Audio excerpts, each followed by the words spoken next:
वालेकुम my social media family, कैसे हैं आप लोग। उम्मीद करते हैं आप लोग खैरियत से होंगे। जनाब, आप लोग जानते हैं कारसाज हादसा की बात करते हुए कि नताशा केस जो हुआ था, उस केस में आप जानते हैं कि एक लड़की ने अपनी सफ़ेद रंग की प्राडो गाड़ी के साथ जनाब 6 लोगों को कुचल दिया था और लोग जो है वो बुरे तरीके से जख्मी हुए, जबकि 2 लोग जो है उसमें बाप बेटी जो थे उनकी जान भी चली गई थी। इस हवाले से सोशल मीडिया पर बहुत ज़्यादा आवाज़ उठाई गई और बहुत सारे लोगों ने इस चीज़ के लिए कहा कि ये फैसला होना चाहिए और इस तरह के जो मामलात होते हैं उसमें जनाब सही और हक सच का जो है फैसला होना चाहिए। और इस हवाले से बहुत सारे लोग इस इंतजार में भी थे कि नताशा की, क्योंकि उस वक्त जो कुछ जहनी हालत है वो दुरुस्त नहीं लग रही थी और उनके वकला की तरफ से ये भी कहा गया था कि जनाब उनकी जहनी हालत दुरुस्त नहीं है। बाद में उनकी मेडिकल रिपोर्ट आने के बाद एक और हंगामा हुआ जब ये इंकशाफ हुआ था कि उनके यूरिन के अंदर जनाब आइस की मौजूदगी पाई गई थी और पता चला था कि वो गाड़ी जो ड्राइव करते हुए नशे की हालत में थी, यानी कि नशे में धुत होकर उन्होंने इन 6 लोगों को गाड़ी के नीचे कुचल दिया था, जिसमें बाप बेटी जो है वो जान से चले गए थे, जिनकी जानें 2 जाया हो चुकी थी। इस हवाले से ये केस चल रहा था, उनको पेश भी किया गया, अदालत में भी वो जाती रही, उनका जिस्मानी रिमांड भी लिया गया। इस हवाले से बहुत सारे लोग जो है वो ये सोच रहे थे, ये समझ रहे थे कि अब नताशा केस में नताशा को जो है सजा हो जाएगी और नताशा को कोई बड़ा यानी कि इकदाम जो है वो उठाया जाएगा, क्योंकि ये केस सोशल मीडिया पर बहुत ज़्यादा हाईलाइट हो चुका था। वहाँ पर अगर बात करें विक्टिम की फैमिली की, तो उनकी तरफ से उनके अंकल जो हैं वो बड़े पेश रहते थे कि हम लोग इनको मुआफ़ नहीं करेंगे, हमें सिर्फ और सिर्फ इंसाफ चाहिए। लेकिन जो पैसा है ना, इसके अंदर बहुत ज़्यादा ताकत है। पैसा एक ऐसी चीज़ है कि वो आसानी से ज़िंदगियाँ, जाने और कुछ भी गरीब को भी ख़रीद सकता है और कुछ भी ख़रीद सकता है। तो ऐसा ही हुआ है नताशा केस में। जनाब फाइनली नताशा केस का फैसला जो है वो सामने आ गया है और इस केस पे बड़ी पेशरफ्त ये हुई है कि अदालत के अंदर मौजूद आज नताशा को विक्टिम की फैमिली की तरफ से माफ़ कर दिया गया है। क्यों माफ़ किया है? ये माफ़ी मुफ्ते में नहीं हुई, इसके पीछे कहानी है, जी हाँ, मालदार होने की।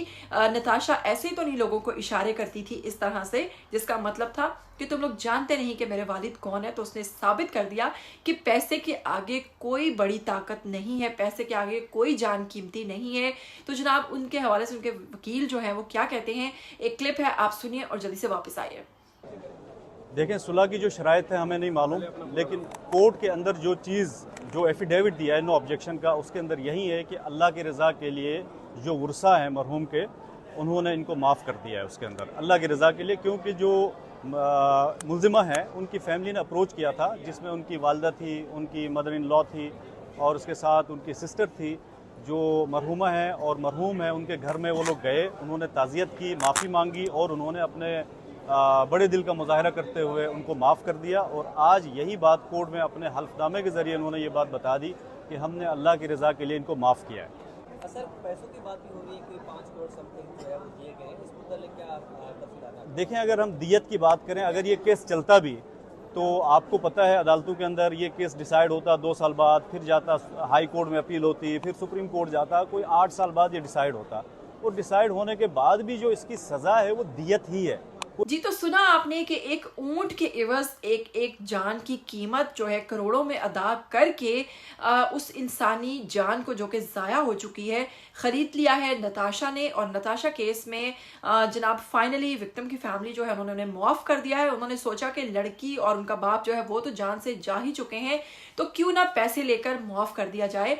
जीते जी तो वो इनकी ज़िंदगी सेट ना कर सकी, लेकिन मरने के बाद वो लड़की जो है जो कि इस गाड़ी के नीचे कुचली गई, उसने अपनी फैमिली की ज़िंदगी सेट कर दी है। तो वहीं पर आपको बताएंगे कि फ़िरोज़ खान की बात करें, अदाकार फ़िरोज़ खान की, जो अपने गुस्से और मुख्तलिफ सोशल मीडिया स्टंट्स की वजह से सोशल मीडिया पर वायरल रहते हैं। इनको अलीज़े सुल्तान से डिवोर्स हुई और डिवोर्स के बाद यही वजह सामने आई थी कि इनका अपनी बीवी पे तशद्दुद करने की वजह से इनकी बीवी जो अलीज़े सुल्तान है उन्होंने इनसे तलाक ली थी। इनके 2 बच्चे भी हैं। उसके बाद इन्होंने 31 मई को दूसरी शादी की ज़ैनब नामी लड़की के साथ, और उसके साथ घूमते फिरते बहुत सारी तस्वीर सोशल मीडिया पर वायरल भी हुई, बहुत सारे स्टेटस में भी इनके देखा गया और साथ में देखा गया कि उन तस्वीर में इनके बच्चे भी मौजूद होते थे इनके साथ। लेकिन अब एक चीज़ ने जोर पकड़ लिया कि बहुत सारे लोगों का मानना है कि इनकी शायद इनकी दूसरी बीवी से भी अलहदगी हो चुकी है। तो जनाब क्यों लोगों को ये शक हो रहा है कि इनकी दूसरी बीवी से अलहदगी हो गई है, तो उसकी वजह बताएंगे आपको। पहले तो जनाब लोगों को इस बात से शक हुआ कि अदाकार फिरोज खान ने अपने इंस्टाग्राम अकाउंट से अपनी शादी की तमाम तस्वीर जो कि ज़ैनब के साथ थी वो डिलीट कर दी थी।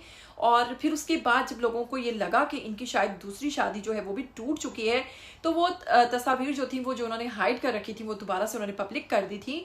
यहाँ पर पहला शक हुआ और उसके बाद अब आकर लोगों ने ये खबरें जो है मजीद जोर पकड़ना शुरू हो गई हैं, क्योंकि अब आकर उन्होंने अपनी ही बीवी ज़ैनब को अपने इंस्टाग्राम अकाउंट से जनाब अनफॉलो कर दिया है। इस बात ने जनाब जोर पकड़ लिया है कि जनाब इनकी दूसरी बीवी के साथ अलहदगी हो चुकी है और लोग इस बात पर बहुत ज़्यादा शक कर रहे हैं, क्योंकि अब फिरोज खान जो है इस हवाले से बातचीत भी ज़्यादा नहीं कर रहे। और उन्होंने एक प्रोग्राम के अंदर भी इस चीज़ का इंकशाफ किया। जब पूछा गया कि अगर आपको सजन अली की तरफ से चाय मिले तो आप क्या करेंगे, उन्होंने कहा मैं चुपचाप पी लूंगा, क्योंकि बीवी के होते हुए कभी भी मर्द इस तरह की बात नहीं करता। इससे लोगों को शक होना शुरू हो चुका है। और अगर बात करें उनकी बहन हुमायमा मलिक की, तो हुमायमा मलिक के अकाउंट से अभी भी ज़ैनब जो है उनको अनफॉलो नहीं किया गया, जो कि इस चीज़ का सबूत है कि मे भी ये रिश्ता इसमें कुछ चांसेस हों बच जाने के। लेकिन फ़िलहाल अभी तक तो यही नज़र आ रहा है कि फ़िरोज़ खान और इनकी बीवी जो ज़ैनब है उनके दरमियान अलहदगी हो चुकी है। लेकिन इस हवाले से अभी तक फ़िरोज़ खान ने सोशल मीडिया पर कुछ भी नहीं कहा। क्या पता चलेगा, जैसे पता चलेगा आपको बताएंगे। मुझे दीजिएगा इजाज़त। टिल देन टेक केयर, अल्लाह हाफ़िज़।